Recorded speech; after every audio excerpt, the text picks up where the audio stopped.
Hello student, मैं प्रेम sir बहुत बहुत वेलकम करता हूँ हमारे यूट्यूब चैनल कॉमर्स एकेडमी में। और स्टूडेंट, जैसे हमारा कि कंपनी अकाउंट्स का चैप्टर चल रहा था, जिसकी अब तक 4 वीडियोस हमने आपके चैनल पे अपलोड कर दी हैं। अगर इससे पहले के पार्ट्स आपने नहीं देखे तो पहले वो सारे पार्ट्स आपको मिल जाएंगे। आप आई टैब पे जाएंगे, आपको मिल जाएंगे। ठीक है, तो आज हम कंपनी अकाउंट्स के अंदर सबसे इम्पॉर्टेंट टॉपिक पढ़ने जा रहे हैं, जिसका नाम है फॉर फीचर ऑफ शेयर। और इस टॉपिक को समझने के लिए ज़रूरी है वीडियो को अंत तक देखें। अगर आप अंत तक देखते हैं, कहीं बीच में स्किप नहीं करते, तो गारंटी लेता हूं कि आपको पूरा का पूरा फॉर फीचर, जो कि बच्चे बहुत टफ समझते हैं, बिल्कुल इजी वे में आपको क्लियर हो जाएगा। बट कंडीशन है कि आप वीडियो को एंड तक देखें। ठीक है, तो चलो स्टार्ट करते हैं। For feature of shares. For feature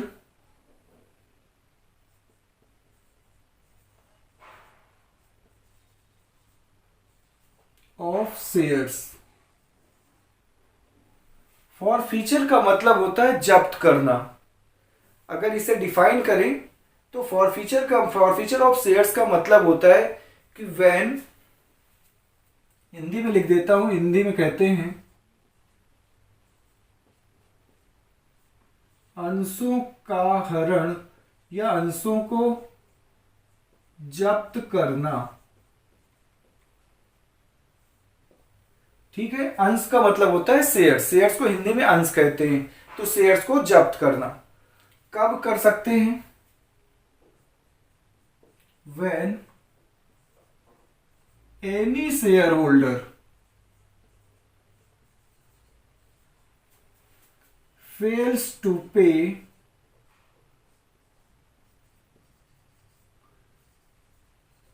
any call money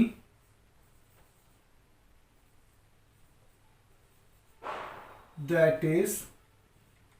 अब एनी कॉल का मतलब क्या है कि चाहे एप्लीकेशन के बाद जितनी भी कॉल्स या जितनी इंस्टॉलमेंट्स होती हैं, हम उसे कॉल मनी कह सकते हैं।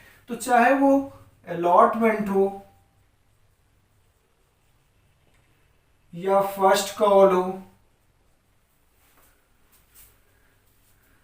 और फिर सेकंड या फाइनल कॉल देने में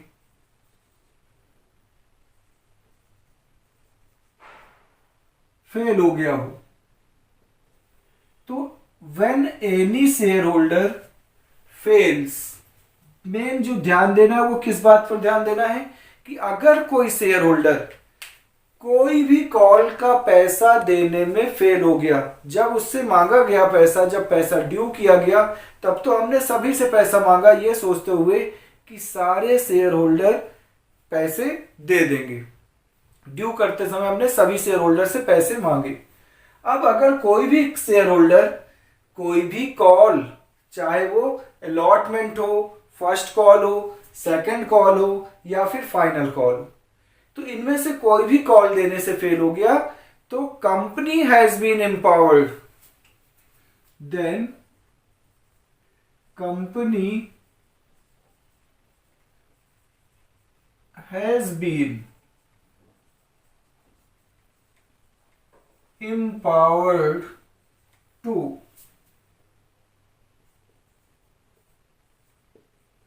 forfeit the shares of defaulting shareholder on his such failure।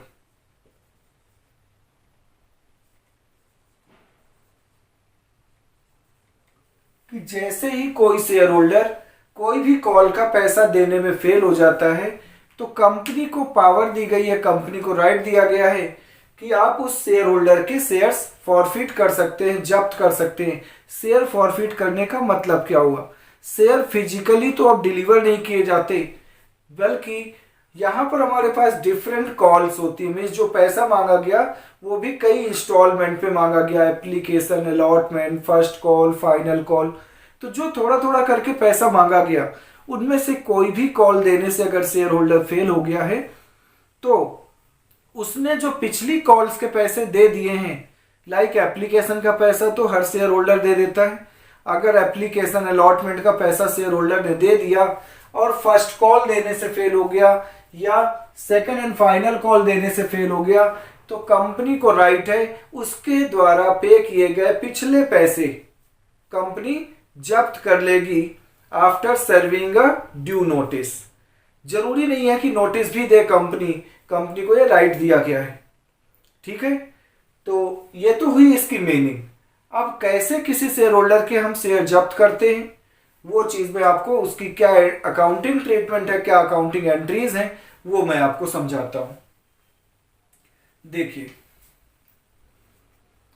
3 एंट्रियां होती हैं फॉरफीचर के केस में। सबसे पहले आपको मैं डिटेल में फॉरफीचर समझाता हूं, फिर उन शेयर्स को कंपनी कैसे री इशू करती है वो बताता हूं, और फिर फॉरफीचर और री इशू से अगर कोई प्रॉफिट हुआ है तो वो प्रॉफिट कैसे निकालते हैं वो समझाता हूं। तो एक एक करके समझेंगे। सबसे पहले व्हेन फर्स्ट एंट्री करते हैं हम शेयर फॉरफिट करने की, means when shares are forfeited. बहुत ध्यान से समझना, बिल्कुल क्लियर हो जाएगा आपको कॉन्सेप्ट, कहीं भी कोई डाउट नहीं रहेगा। तो व्हेन शेयर्स आर फॉरफिटेड, जब कंपनी शेयर जब्त करती है, तो यहां पर भी मैं आपको 2 अलग अलग पार्ट में बताऊंगा कि पहले forfeiture of shares originally issued at par, उसमें फर्स्ट केस समरी में बना देता हूं एट पार का केस, या अलग लिख देता हूं।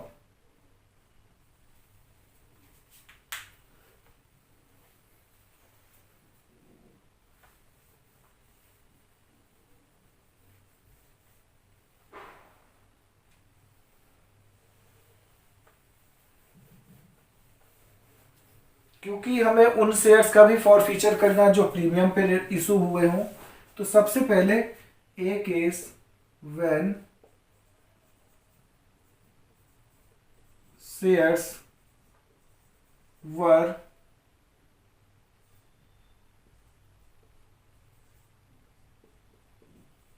Originally issued at par. उन शेयर्स का फॉरफीचर करना है जो शेयर्स फेस वैल्यू पर इशू किए गए थे। मान लीजिए 100 रुपए का शेयर 100 रुपए में इशू किया गया था, हमें उन शेयर्स का फॉरफीचर करना है। फिर हम सीखेंगे कि अगर शेयर्स ओरिजिनली प्रीमियम पर इशू किए गए तो उनका फॉरफीचर कैसे करते हैं। तो सबसे पहले फर्स्ट केस है, इसमें आपकी फर्स्ट एंट्री होगी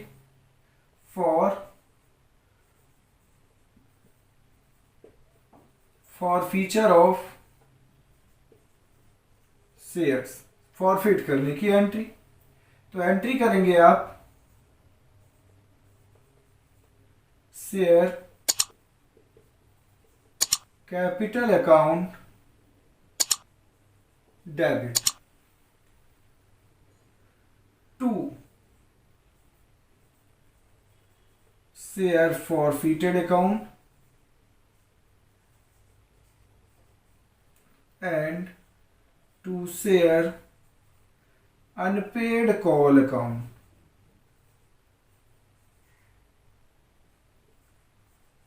अब आपको यहां पे समझना, मैंने अनपेड कॉल लिखा है, आप यहां कॉल्स इन एरियर्स लिख सकते हैं या उस कॉल का नाम लिख सकते हैं जिस कॉल का पैसा शेयर होल्डर देने में फेल हुआ है। ठीक है, अभी मैं इनके एग्जाम्पल आपको कराऊंगा तो आपको पूरा कॉन्सेप्ट क्लियर हो जाएगा। सबसे पहले शेयर कैपिटल अकाउंट हमें डेबिट करना है। शेयर कैपिटल को डेबिट क्यों कर रहे हैं? क्योंकि शेयर्स फॉरफिट कर लेने से कंपनी की शेयर कैपिटल घट जाएगी। क्यों घट जाएगी? क्योंकि जब आपने शेयर्स ड्यू किए थे, मान लीजिए अलॉटमेंट का पैसा ड्यू किया था, तो एंट्री किया था share allotment account debit to share capital account, means share capital को आपने क्रेडिट करके बढ़ा दिया था, जबकि जब पैसे आए अलॉटमेंट के तो कोई शेयर होल्डर फेल हो गया, तो जिस शेयर होल्डर के शेयर हमें फॉरफिट करने हैं उतनी अमाउंट से हमें शेयर कैपिटल अकाउंट को अपने डिडक्ट कर देना है, घटा देना है। ठीक है, शेयर कैपिटल को घटाने के लिए हमने यहां डेबिट किया है। यहाँ पर हम क्या दिखाएंगे, यहाँ पर हम दिखाएंगे कॉल्ड अप मनी।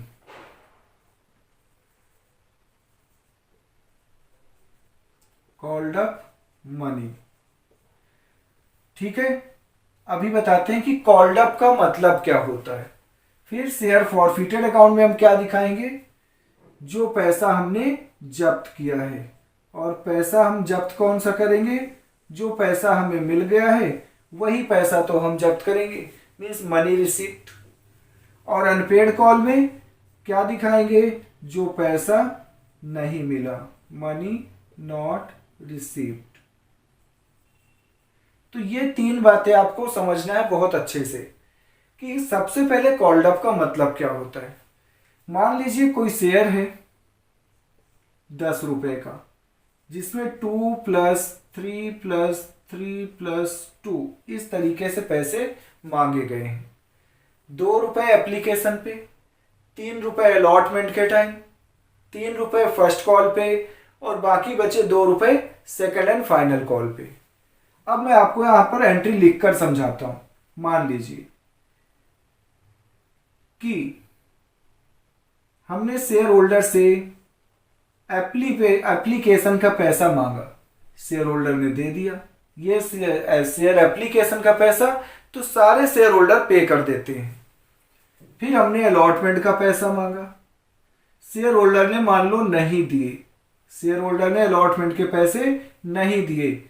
और मान लो कि हमने इसके शेयर यहीं पर जब्त कर लिए, आगे हमने पैसे नहीं मांगे जब उसने एक डिफॉल्ट कर दिया। अब ये जरूरी नहीं है कि जैसे ही शेयर होल्डर एक भी कॉल देने से फेल हो गया हम उसके शेयर्स तुरंत फॉरफिट कर ले, तुरंत जब्त कर ले, ऐसा जरूरी नहीं। कंपनी की मर्जी है, कंपनी चाहे तो फर्स्ट डिफॉल्ट के टाइम ही शेयर जब्त कर सकती है और कंपनी चाहे तो उसे और मौके दे सकती है कि मान लो कोई बात नहीं, अगर फर्स्ट कॉल के अलॉटमेंट का नहीं दिया, चलो फर्स्ट कॉल पे दे देना। उसने फर्स्ट कॉल के भी जब पैसे नहीं दिए, कंपनी ने फर्स्ट कॉल के बाद पैसे जब्त कर लिए। तो कंपनी की मर्जी है। अब आगे चलते हैं। अब आपको समझाना था मुझे कि कॉल्ड अप मनी किसे कहते हैं।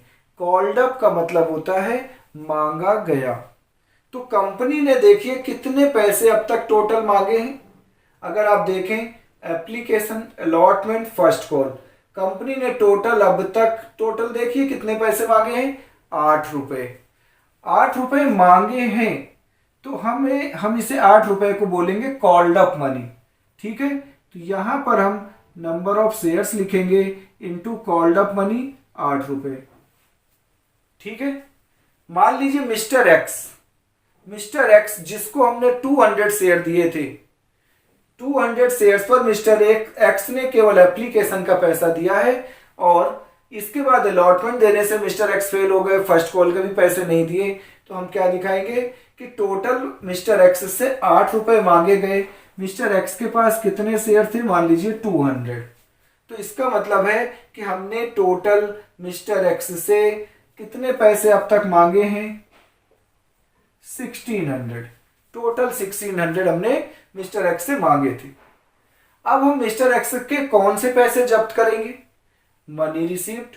मिस्टर एक्स ने हमें क्या दिया है, आप देखें मिस्टर एक्स ने हमें 200 शेयर्स पे केवल और केवल एप्लीकेशन का पैसा दिया है। इसका मतलब ओनली 400 रुपीज हमें मिस्टर एक्स से मिले हैं। जबकि मिस्टर एक्स ने हमें क्या क्या नहीं दिया, अलॉटमेंट, फर्स्ट कॉल, 2 कॉल का पैसा नहीं दिया।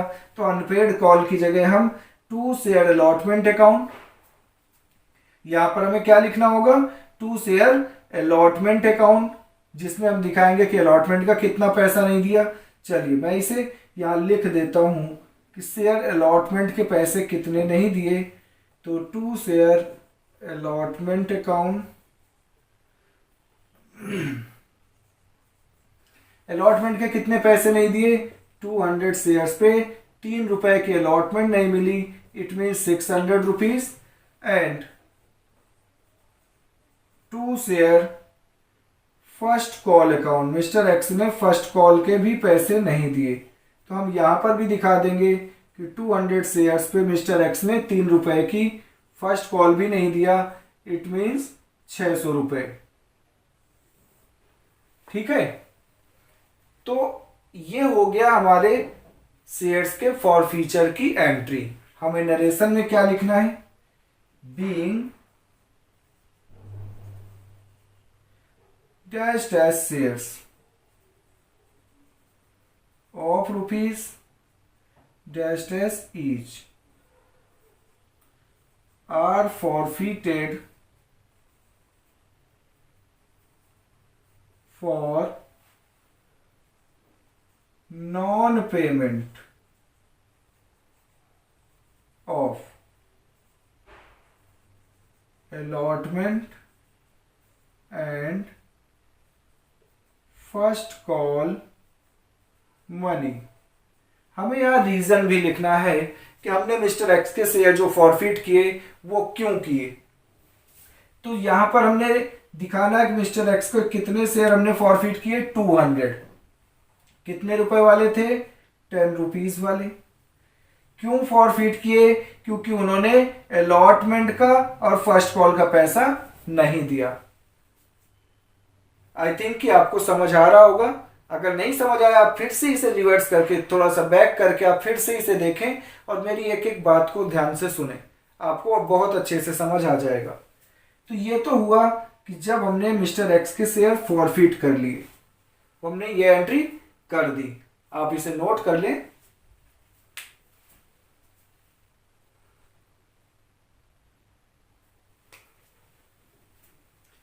ठीक है, अब जैसे हमने फॉरफीचर की एंट्री कर लिया, फॉरफिट करने का मतलब हमने मिस्टर एक्स के शेयर जब्त कर लिए। अब इन शेयर्स का कंपनी क्या करेगी, इन शेयर्स को हमें क्या करना है, दोबारा से मार्केट में री इशू कर देना किसी और व्यक्ति को, किसी और पर्सन को जो हमारे शेयर्स खरीदने में इंटरेस्टेड हो। दो ऑप्शन है फॉरफिटेड शेयर के साथ, या तो इन शेयर्स को हम कैंसिल कर दें और कैंसिल करने की प्रॉपर जर्नल एंट्री होती है, कैंसिल करके हम इन्हें फेंक दें।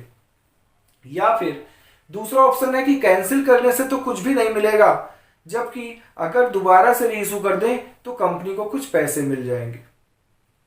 इसलिए दोबारा से री इशू करना ज्यादा अच्छा है। तो हमें री इशू की क्या एंट्री करना है, सेकंड एंट्री फॉर री इशू ऑफ फॉरफिटेड शेयर्स। हमें किस चीज की एंट्री करना है, री इशू करने की। अब री इशू में हमें देखना है कि हम री इशू करेंगे तो एक बात का हम यहां ध्यान रखेंगे कि जब हमने फर्स्ट टाइम पब्लिक को शेयर इशू किए थे तो पैसे हमने इंस्टॉलमेंट में मांगे थे, application, allotment, first call, final call, इस तरीके से। बट जब हम दोबारा से किसी को री इशू करते हैं तो ऐसे इंस्टॉलमेंट नहीं बनाई जाती, बल्कि लमसम मनी के बदले हम ये शेयर्स री इशू कर देते हैं। लमसम का मतलब कि इस 10 रुपए में सामने वाला पर्सन हमें 10 रुपए दे दे, 8 रुपए, 6 रुपए, 5 रुपए, जितने भी वो दे दे। बट ये भी देखना है कि वो कितने दे देगा, ये मैटर नहीं करता। मैटर ये करता है कि हमें लॉस नहीं होना चाहिए। अगर हमें री इशू करने से लॉस हो रहा है तो इन शेयर्स को री इशू करने से कोई फायदा नहीं है। हमें यह भी देखना है कि हमें मिनिमम, हमने 8 रुपए मांगे थे, 8 में से 2 रुपए मिल चुके हैं। इसका मतलब 6 रुपए अगर हमें कोई दूसरा पर्सन दे दे इस 8 रुपए के बदले, क्योंकि 2 रुपए अभी बचे हुए फर्स्ट कॉल फाइनल कॉल के हमने मांगे नहीं है। तो जब हम मांगेंगे तो इस सेकंड पर्सन से भी हम ये फाइनल कॉल के पैसे मांगेंगे। अभी कॉल्ड अप वैल्यू 8 रुपए है, तो 8 रुपए से ज्यादा पेड अप हम चाहे तो कर सकते हैं। हम मिस्टर वाई को, मान लो मिस्टर एक्स के शेयर हमने फॉरफिट कर लिए, अब ये मिस्टर एक्स के शेयर मिस्टर वाई को री इशू कर देते हैं। हम तो चाहते हैं कि मिस्टर वाई हमें 10 रुपए पूरे दे दे, बट डिपेंड करता है, मिस्टर वाई भी कहते हैं कि ये आपके शेयर सेकंड हैंड हो चुके हैं, हम इसकी पूरी प्राइस नहीं दे सकते। तो हमें कितना मिनिमम जाना चाहिए ये हमें देखना है। चलिए मैं एक एग्जांपल से समझाता हूं।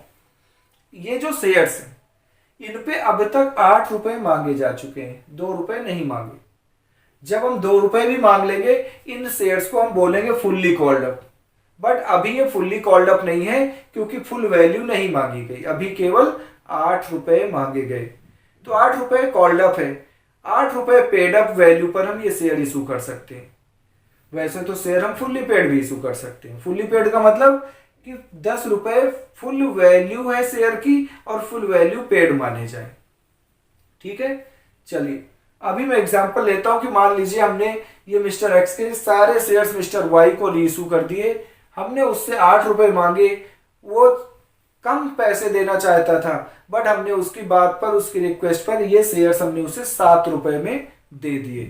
ठीक है, अब देखो, अब सामने वाला तो चाहता है कि वो ₹5 ₹4 देकर खरीद ले, या वो तो ये चाहेगा कि फ्री में शेयर्स मिल जाए। बट हमें मीन्स कंपनी अपना लॉस नहीं करेगी। कंपनी देखती है कि चलो ₹8 हम मांग कर देखते हैं, सामने वाला ₹8 दे देता है, वेल एंड गुड है, कोई लॉस नहीं होगा बल्कि फायदा हो जाएगा। क्यों? क्योंकि पहले ही हमें ₹2 का फायदा हो चुका है जो पैसे हमने जब्त कर लिए। अगर फिर भी देखा जाए, कंपनी अपना माइंड सेट करती है कि अगर सामने वाला नया पर्सन जो हमारे शेयर्स खरीदने के लिए तैयार है, वो हमें मिनिमम कितने प्राइस दे सकता है। हमने उससे ₹8 मांगे, वो हमें ₹5 देने के लिए तैयार है। क्या कंपनी को ₹5 में शेयर दे देना चाहिए? तो कंपनी देखती है कि इस ₹8 में से ₹2 हमें मिल चुके हैं, तो ₹6 तो और मिलना चाहिए। अगर मिस्टर वाई ₹6 भी दे देंगे तो हम मिस्टर वाई को ₹6 में शेयर री इशू कर देंगे ₹6 में। बट एज पर डील मान लो हमारी डील हो गई ₹7 में, तो कंपनी को यहाँ पर लॉस नहीं है। कंपनी ने मिस्टर वाई को शेयर्स री इशू कर दिए और एंट्री करेंगे bank account debit share forfeited account debit to share capital account. अब रीइशू करने से कंपनी की कैपिटल फिर से बढ़ जाएगी, इसलिए शेयर कैपिटल को क्रेडिट कर देंगे। अब आपको यहां समझना है क्या लिखना है हमें, मनी रिसीव्ड, हमने जितने पैसों में शेयर्स रीइशू कर दिए, मनी रिसीव्ड। अब देखिए हमने ये शेयर मान लीजिए ₹7 पर रीइशू कर दिए हैं, तो 200 शेयर 7 के हिसाब से हमने 1400 में री इशू कर दिए। जबकि यहां पर दिखाया जाता है paid up value. Paid up value, paid up value का मतलब होता है कि जो शेयर हमने री इशू किए वो या तो ₹8 पेड अप होंगे, क्योंकि 8 कॉल्ड अप है, तो कॉल्ड अप वैल्यू से कभी कम पेड अप नहीं हो सकता। कॉल्ड अप के इक्वल पेड अप हो सकता है, या पेड अप वैल्यू ज्यादा भी हो सकती है, फुल्ली पेड हो सकता है। अभी फिलहाल हम मान लेते हैं कि जितना कॉल्ड अप है उतना ही पेड अप है। इसका मतलब कि यहां पर हमें ₹200 पे ₹8 हमने उसके पेड माने जाएंगे, 1600। अब आप खुद देखें, ₹8 पेड अप वैल्यू का शेयर हमने ₹7 में दे दिया है, तो हमें यहां पर क्या हो गया, हमें हो गया लॉस ऑन रीइशू। कितना लॉस हुआ, केवल मात्र ₹1 का। मैं यहां इसे अलग करके लिखता हूं, थोड़ा सा डिस्टेंस बना के।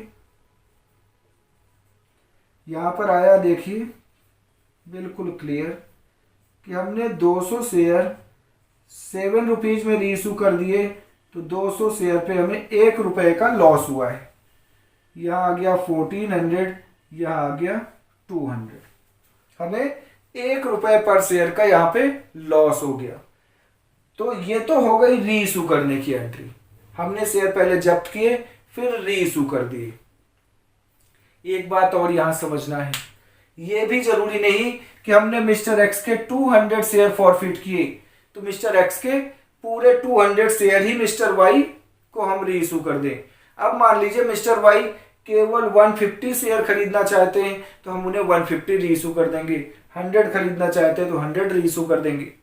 ठीक है, तो यहां पर ये इसमें ऐसा भी हो सकता है कि आप कोई क्वेश्चन आप करो, वहां पर 200 फॉरफिट किए, 150 री इशू किए, तो आपको बस यहां पर 150 लिखना है 200 की जगह। ठीक है, तो ये हो गया फॉरफीचर और री इशू। अब हमें देखना है कि इस पूरी प्रोसेस से, पहले जब्त करने फिर दोबारा री इशू करने से क्या कंपनी को कोई प्रॉफिट हुआ है। अगर प्रॉफिट हुआ है तो वो प्रॉफिट कैपिटल नेचर का माना जाएगा, क्योंकि हम शेयर्स को क्या मानते हैं, कंपनी की कैपिटल। इसलिए इस प्रोसेस में कोई प्रॉफिट हुआ तो वो कैपिटल नेचर का प्रॉफिट है और उस प्रॉफिट को हमें कैपिटल रिजर्व अकाउंट में ट्रांसफर करना है। तो थर्ड एंट्री करेंगे यहां पर, for profit on reissue of shares. हमें प्रॉफिट ऑन रीइशू निकालना है। तो देखिए एंट्री करेंगे share forfeited account debit to capital reserve account, ये हमने एंट्री करना है। Share forfeited account debit to share capital account. बहुत ही सिंपल है कैपिटल रिजर्व निकालना। इसमें कैपिटल रिजर्व निकालने के आपको एक नहीं, दो नहीं, तीन नहीं, चार तरीके बताऊंगा। आपको चार के चारों तरीके आ जाएंगे, इनसे ज्यादा तरीके बनते ही नहीं है। चलिए, सबसे सिंपल तरीका कैपिटल रिजर्व निकालने का, यहां पर सिचुएशन के अकॉर्डिंग, जैसी सिचुएशन है उसके हिसाब से मैं आपको निकालना बताऊंगा और फिर फॉर्मूले सारे बताऊंगा जो जो हो सकते हैं, जो कि कहीं बुक में दिए नहीं है, बट मैं आपको फिर भी बताऊंगा। चलिए, सबसे सिंपल तरीका क्या है, अगर मान लीजिए जितने शेयर हमने फॉरफिट किए और पूरे के पूरे, अगर मान लीजिए 200 शेयर फॉरफिट किए और हमने 200 सारे शेयर रीइशू कर दिए, तो कैपिटल रिजर्व सिंपल तरीके से कैसे निकालेंगे कि यहां पर टोटल मनी फॉरफिटेड, आपके फॉरफिटेड अकाउंट में कितना पैसा है, यहां पर 400। ये 400 आपको प्रॉफिट मिला था, ठीक है, आपने 400 रुपए जब्त किए थे, जबकि उन्हीं 200 शेयर्स पे लॉस कितना हो गया, 200 का। आप ये 200 का लॉस माइनस कर दें तो 200 रुपए आपका कैपिटल रिजर्व आ गया। ये सबसे सिंपल तरीका है कि यहां शेयर फॉरफिटेड में से ये शेयर फॉरफिटेड आप लेस कर दो, मतलब ये आपका प्रॉफिट है, ये लॉस है, प्रॉफिट में से लॉस को हमने माइनस कर दिया, कैपिटल रिजर्व आ गया। बट ये तरीका आपको तभी अप्लाई करना है जब नंबर ऑफ शेयर्स फॉरफिटेड और number of shares reissued equal हो। जब सारे फॉरफिटेड शेयर ही हमने रीइशू कर दिए, एक भी शेयर हमने नहीं बचाया, तो आप सीधे सीधे इस फॉरफिटेड अकाउंट के बैलेंस से ये वाला शेयर फॉरफिटेड का बैलेंस लेस कर दो। क्यों? क्योंकि ये आपका प्रॉफिट है, ये आपका लॉस है, प्रॉफिट में से आपने लॉस को माइनस कर दिया, तो डिफरेंस जो बचा वो आपका बैलेंस प्रॉफिट है। अब आपके माइंड में एक क्वेश्चन राइज होगा कि सर क्या कभी लॉस नहीं आ सकता यहां पे? बिल्कुल आ सकता है, बट आप एक बात बताएं, क्या अगर हमें इन्हें रीइशू करने से कोई लॉस हो रहा है तो हम ये शेयर्स रीइशू क्यों करेंगे? अगर मान लो ये मार्कर है, ये मार्कर बनाने की मेरी कॉस्ट मान लीजिए 25 रुपीज है और मैं इसे 30 में बेचना चाहता हूं, 5 रुपए का प्रॉफिट कमाना चाहता हूं, बट अगर कोई कस्टमर इसे मुझे 22 रुपीज में देने के लिए बोलता है, 20 रुपीज में देने के लिए बोलता है, मुझे इसे बेचने से लॉस हो रहा है, तो क्या मैं इसे बेचूंगा? ऑब्वियसली आंसर होगा नहीं।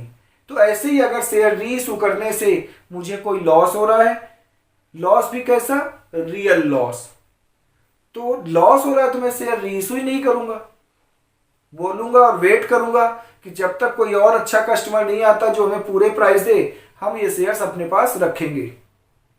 ठीक है, तो ये तो हुआ आपका शेयर का फॉरफीचर, और वो भी कौन से केस का, फर्स्ट केस का। अभी मैंने आपको एक सिंगल तरीका बताया कैपिटल रिजर्व निकालने का, वो, और इसका फॉर्मूला मैं लिख देता हूं अगर कहीं आप भूल जाएं तो। वर्किंग नोट बहुत छोटा सा जिसमें आपको बताते हैं, ये आपको वर्किंग नोट बनाने की जरूरत नहीं है, बट फिर भी मैं आपको बता रहा हूं, आप चाहें तो बना सकते हैं। कैलकुलेशन ऑफ कैपिटल रिजर्व,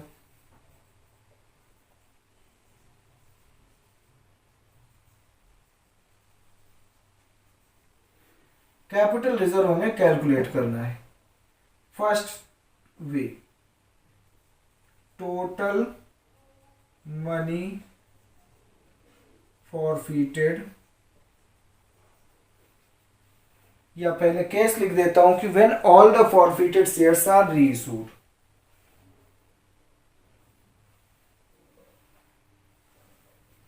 पहला केस लेते हैं कैपिटल रिजर्व के लिए कि when all the forfeited shares are reissued. When all the forfeited shares are reissued. आपको ध्यान देना है, मैंने लिखा है ऑल द शेयर्स फॉरफिटेड, जितने शेयर फॉरफिट किए थे सारे रीइशू कर दिए। तो आप कैपिटल रिजर्व कैसे निकालेंगे? Total money forfeited minus loss on reissue. देखिए वैल्यू पुट करते हैं। Total money forfeited 400 minus total loss on reissue of 200 shares 200। ये आ गया आपका कैपिटल रिजर्व ₹200। ये फॉर्मूला आपको तब लगाना है जब ऑल द फॉरफिटेड शेयर हमने रीइशू कर दिए हैं। तो ये तो हो गया फर्स्ट केस। अब मैं आपको सेकंड केस बताता हूं, एक सिचुएशन लेकर।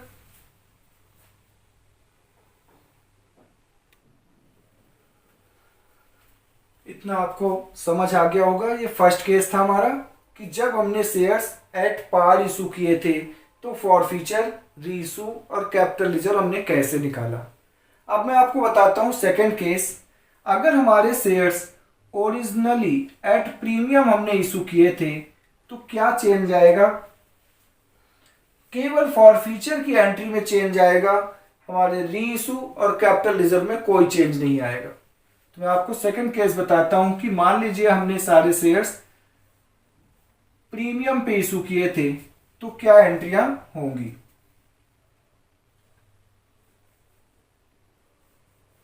अभी तक अगर आपने हमारे चैनल को सब्सक्राइब नहीं किया तो चैनल को सब्सक्राइब कर लें। साथ ही साथ चैनल सब्सक्राइब बटन के पास ही एक बटन है, बेल आइकन बना हुआ है। अगर उसे आपने अभी तक प्रेस नहीं किया तो उसे आप प्रेस करें, उसमें ऑल ऑप्शन को सिलेक्ट करें ताकि हमारी सारी वीडियोस की अपडेशन आपको राइट टाइम पर मिल सके, आपसे कोई वीडियो मिस ना हो। और अगर वीडियो आपको समझ आ रही है और अभी तक वीडियो को लाइक नहीं किया तो लाइक कर दें और अपने दोस्तों में शेयर करना ना भूलें। इससे क्या होता है, हमें मोटिवेशन मिलता है और आपके लिए और अच्छी वीडियो और मेहनत के साथ नए नए पॉइंट्स लेकर आने का हमें मोटिवेशन मिलता है।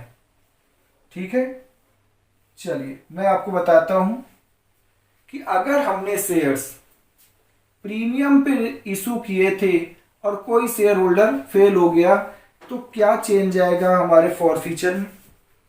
देखिए सेकंड केस है, when shares were originally issued at premium.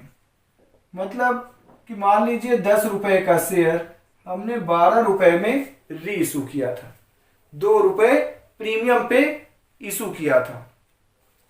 और मान लीजिए मनी पेबल है 10 equal to 2 plus 5 plus 3 plus 2। अब आप कहेंगे सर आपको तो प्लस माइनस भी नहीं आता, इधर 12 हो रहा है इधर 10 है। तो मैं बताऊंगा कि बिल्कुल यहां पे 12 है, बट क्यों है? क्योंकि हमारा 2 रुपए का प्रीमियम यहां पर इंक्लूड है। 2 रुपए इसमें मानेंगे कि 2 रुपए हमारे, 3 रुपए तो हमारे कैपिटल के हैं और 2 रुपए प्रीमियम के हैं, जो कि अलॉटमेंट में 2 रुपए का प्रीमियम इंक्लूड है।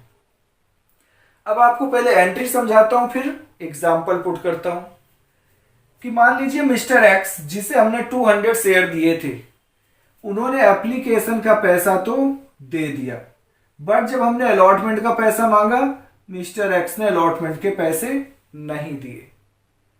अलॉटमेंट के पैसे नहीं दिए इसका मतलब है कि प्रीमियम भी नहीं दिया। फिर हमने मान लीजिए फर्स्ट कॉल के पैसे मांगे, मिस्टर एक्स ने फर्स्ट कॉल के भी पैसे नहीं दिए, हमने इनके शेयर यहीं जब्त कर लिए। आगे हमने फाइनल कॉल नहीं मांगा।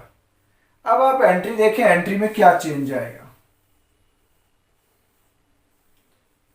सबसे पहले शेयर कैपिटल अकाउंट में आप वही दिखाएंगे, called up money, called up money जो हमने मांगा है। फिर अब आपको यहां पर सिक्योरिटीज प्रीमियम रिजर्व भी दिखाना है, सिक्योरिटीज प्रीमियम रिजर्व। बट कब दिखाना है? If not received. ये बात दिमाग में बिल्कुल फिक्स कर लो कि सिक्योरिटी प्रीमियम का पैसा केवल तभी आप यहां दिखाओगे फॉर फ्यूचर के टाइम, अगर प्रीमियम का पैसा नहीं मिला तो। प्रीमियम का पैसा अगर मान लीजिए शेयर होल्डर ने अलॉटमेंट दे दिया है, इसका मतलब प्रीमियम भी मिल गया है, तो प्रीमियम मिला हुआ प्रीमियम नहीं दिखाया जाता। बिल्कुल है, ऑब्वियसली हमारे रियल लाइफ से रिलेटेड है कि रास्ते चलते हमें 2000 का नोट मिल गया तो हम चुपचाप जेब में रख लेते हैं, किसी को बताते नहीं। बट अगर 10 का भी नोट जेब से गिर गया, खो गया, तो हम 4 लोगों से पूछते हैं। ऐसे ही कंपनी को प्रीमियम का पैसा मिल गया तो यहां नहीं दिखाया जाता क्योंकि वो प्रॉफिट है। बट अगर प्रीमियम नहीं मिला तो सबको बताते हैं कि हमें तो प्रीमियम भी नहीं मिला। ठीक है, बिल्कुल। जब लॉस होता है तो हम 4 लोगों से उसे डिस्कस करते हैं। तो यहां प्रीमियम कब दिखाएंगे आप? जब प्रीमियम ना मिला हो। फिर बाकी क्रेडिट में आप वैसे ही दिखाएंगे, शेयर फॉरफिटेड अकाउंट में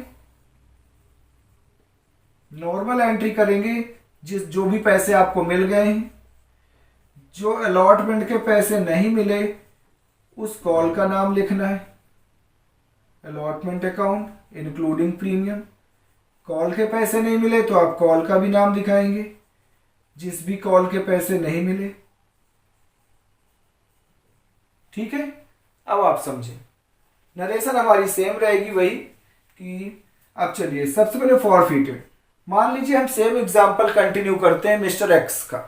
mister X holding 200 share paid application money but fail to pay allotment and first call money, and on his failure to pay first call his share were forfeited। जब वो allotment और first call दोनों देने से fail हो गए, हमने mister x के शेयर फॉरफिट कर ली। तो देखिए यहां पर कॉल्ड अप मनी कितनी है। कॉल्ड अप आप देखें 10 में से 2 रुपए नहीं मांगे, तो मांगे कितने? 8 रुपए। तो कॉल्ड अप में क्या आ जाएगा? 200 इंटू 8 रुपीज। 8 रुपए मांगे, जिसमें प्रीमियम कितना नहीं मिला तो आप दिखाएंगे कि 200 शेयर्स पे हमें 2 रुपए का प्रीमियम नहीं मिला, मीन्स 400। ये हो गया आपके 1600। समझ आ रहा होगा आपको। कैपिटल में केवल कैपिटल का पार्ट दिखाना है। या तो आप देखें कि 10 में से 2 नहीं मांगे, इसका मतलब मांगे कितने? 8। या एक दूसरा तरीका है 2 + 3 + 3। कैपिटल का पार्ट केवल कैपिटल के लिए प्लस करना है। 2 + 3 + 3 हो गए 8। प्रीमियम हमें 2 रुपए का नहीं मिला, हमने प्रीमियम में दिखा दिया। शेयर फॉरफिटेड में क्या दिखाते हैं? जो पैसे हमें मिल चुके हैं। पैसे हमें कितने मिले हैं? आप देखें कि मिले तो केवल 2 रुपए हैं, तो यहां आप दिखा देंगे 200 शेयर्स पे 2 रुपीज ओनली, मीन्स 400 हमें मिले हैं जो कि हमने फॉरफिट कर लिए। फिर शेयर अलॉटमेंट में, शेयर अलॉटमेंट में क्या दिखाएंगे? जो शेयर अलॉटमेंट के पैसे नहीं मिले इंक्लूडिंग प्रीमियम, क्योंकि हमने प्रीमियम यहां भी दिखाया है तो यहां भी प्रीमियम अलॉटमेंट में इंक्लूड करके दिखाएंगे। तो ये हो गए आपके 1000 रुपीज। और फर्स्ट कॉल के कितने पैसे नहीं मिले? 200 शेयर्स पे 3 रुपीज 600 हमें फर्स्ट कॉल के नहीं मिले। इसका टोटल डेबिट के टोटल के बराबर हो गया। तो ये केवल चेंज आया अगर हमने शेयर्स प्रीमियम पे इशू किए थे, फिर उनका फॉरफीचर। री इशू और कैपिटल रिजर्व में कोई चेंज नहीं आएगा। ठीक है, तो ये तो हुआ आपका प्रीमियम का भी फॉरफीचर। अब इसमें मैं आपको एक और तरीका कैपिटल रिजर्व निकालने का बताता हूं। मान लीजिए इसी क्वेश्चन में अब मैं थोड़ा सा चेंज करता हूं ताकि आपको कैपिटल रिजर्व का एक और तरीका बता सकूं। मान लीजिए मिस्टर एक्स के शेयर हमने फॉरफिट कर लिए और वही शेयर मिस्टर वाई को हमने री इशू कर दिया है, बट सारे शेयर्स नहीं, ओनली केवल 150 शेयर्स। तो आप कैसे निकालेंगे? फॉरफिट तो किए हमने पूरे 200 शेयर्स फॉरफिट किए मिस्टर एक्स के, और केवल 150 शेयर्स ही हमने री इशू किए मिस्टर वाई को एट ₹7 पर शेयर। तो हमें लॉस कितना हुआ? ₹1 का लॉस हुआ है, और ₹8 पेड अप पर हमने शेयर्स री इशू कर दिए। अब हमें प्रॉफिट ऑन री इशू निकालना है, कैपिटल रिजर्व निकालना है। तो कैपिटल रिजर्व आप कैसे निकालेंगे? अब आप सीधे सीधे ऐसे माइनस नहीं कर सकते। क्यों? क्योंकि यहां जो मनी है शेयर फॉरफिटेड की 400 माइनस 200, वो ऐसे नहीं होगा, बल्कि ये भी चेंज करना पड़ेगा।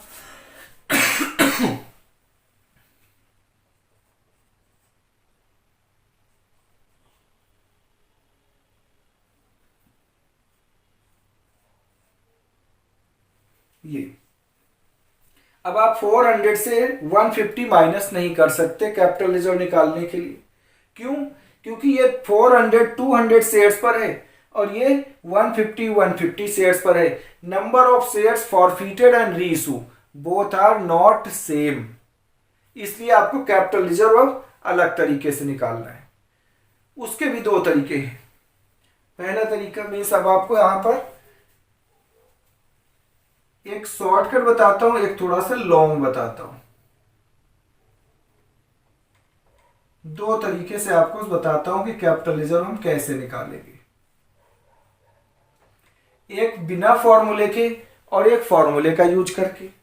अगर हम बिना फॉर्मूले के निकालते हैं तो बिना फॉर्मूले के हम कैसे निकालेंगे? बिना फॉर्मूले के देखिए बहुत सिंपल तरीका है, बिल्कुल सिंपल, बहुत ध्यान से समझना। देखिए हमने शेयर कितने री इशू किए हैं? 150।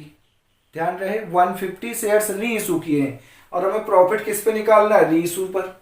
इसका मतलब जितने शेयर्स आपने री इशू किए वो तो आप पहले लिख दो, मल्टीप्लाइड बाय शेयर्स हमने 150 ही लेना है, क्योंकि प्रॉफिट हमें री इशूड शेयर पे निकालना है। अब देखिए पर शेयर यहाँ पे कितने पैसे हमने फॉरफिट किए, पर शेयर कितने पैसे फॉरफिट किए? ₹2। तो आप यहां लिखें ₹2 माइनस पर शेयर। यहां देखिए कितना लॉस हुआ हमें? ₹1 का लॉस हुआ है। पर शेयर कितना लॉस हुआ? ₹1 का। तो ₹2 फॉरफिट किए थे, ₹1 का लॉस हो गया, अब भी ₹1 का प्रॉफिट है। तो 150 से आप मल्टीप्लाई करेंगे तो आपका आ जाएगा 150। ये हो गया direct method without any formula. But अगर आपको ये नहीं समझ आया कि कैसे निकाला है, आप इसके लिए एक फॉर्मूला यूज कर सकते हैं। वो फॉर्मूला भी मैं आपको बता देता हूं।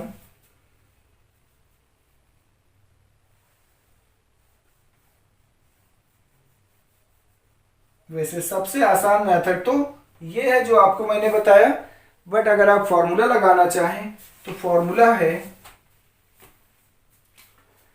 कि when all the forfeited shares are not reissued,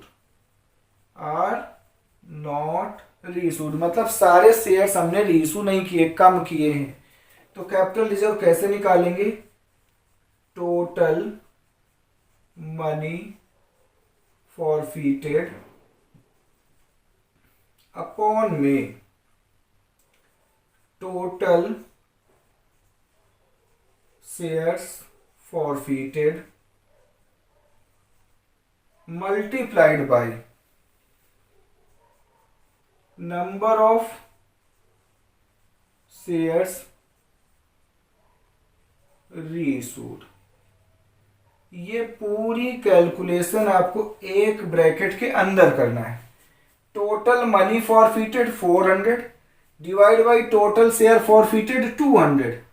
तो टोटल मनी फॉरफिटेड है 400, टोटल शेयर्स फॉरफिटेड है 200, multiplied by number of shares reissued. Reissue कितने की है 150, इसे मल्टीप्लाई कर दो और इस ब्रैकेट के बाहर आपको लिखना है minus loss on reissue of shares, minus कर देना loss on reissue of shares. अब यहां नीचे जगह नहीं है, मैं आपको यहां पे बताता हूं यही इस फॉर्मूले में कैसे पुट करेंगे, यहां बॉक्स के अंदर बता देता हूं। देखिए मैं ये कैलकुलेशन पुट करके आपको समझाता हूं। सबसे पहले टोटल मनी फॉरफिटेड कितनी है 400